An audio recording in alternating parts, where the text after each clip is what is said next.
Pernahkah kamu mendengar nama pasir isap? Keberadaannya selalu digambarkan sebagai pasir yang bisa menghisap dan menarik seseorang yang berdiri di atasnya. Sebenarnya, keberadaan pasir isap ini benar adanya dan sering membuat banyak orang khawatir dengan keberadaannya. Pasir isap kerap dianggap sebagai area yang berbahaya untuk diinjak, apalagi pasir ini terasa lunak dan mudah membal saat ditekan.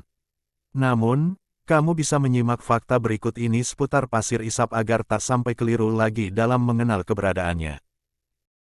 1. Proses pembentukan pasir isap. Banyak orang penasaran, bagaimana pasir isap bisa terbentuk di alam bebas. Apakah pasir isap adalah fenomena alami atau buatan? Dilansir Nature News, pasir isap atau pasir apung sebetulnya hanyalah pasir biasa yang mengalami proses penjenuhan akibat air, sehingga gesekan antar partikel dari pasir pun berkurang. Dampaknya, pasir jadi tak mampu menopang beban apapun sehingga terasa lebih lunak jika diinjak. 2. Lokasi pasir isap biasa ditemukan. Dilansir Britannica, pasir isap secara umum biasa ditemukan di area cekungan yang ada di muara sungai besar ataupun di sepanjang bentangan datar sungai dan pantang. Selama terdapat genangan air pada sebagan pasir ataupun lapisan tanah liat, maka disitulah pasir isap dapat ditemukan. 3. Cara pasir isap bekerja. Cara kerja dari pasir isap jelas berbeda jika dibandingkan dengan pasir biasa seperti di pantai atau bahan bangunan. Dilansir.co, pasir isap bekerja dengan cara menarik benda yang masuk ke dalam permukaannya dan sulit untuk mengeluarkannya kembali akibat permukaan pasir yang cenderung rapat. Namun, tak mudah bagi kita untuk memasukkan benda ke dalam permukaan dari pasir isap ini, sehingga jika tak disengaja maka benda tersebut tak akan bisa masuk.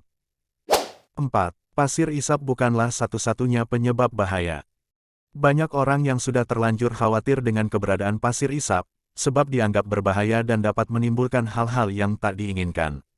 Padahal sebetulnya pasir isap tidaklah berbahaya, namun bisa menjadi salah satu penyebab dari kemungkinan yang tak diinginkan.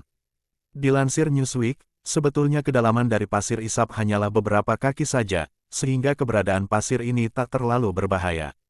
Namun perlu diketahui, pasir isap memang sering ditemukan di pantai. Oleh sebab itu, risikonya makin tinggi jika kamu sudah terjebak dan terhempas ombak di pantai. 5. Cara keluar dari pasir isap.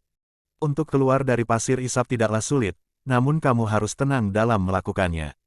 Dilansir Business Insider, jika kamu terjebak dalam pasir isap maka tenangkan diri terlebih dahulu dan cobalah membebaskan diri dengan menendang kaki ke depan atau ke belakang secara lembut.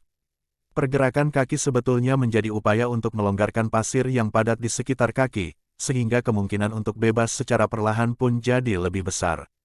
Keberadaan pasir isap memang berhasil membuat banyak orang penasaran dibuatnya. Meski begitu, tetap saja terjadi kesalahpahaman mengenai pasir isap di kalangan banyak orang.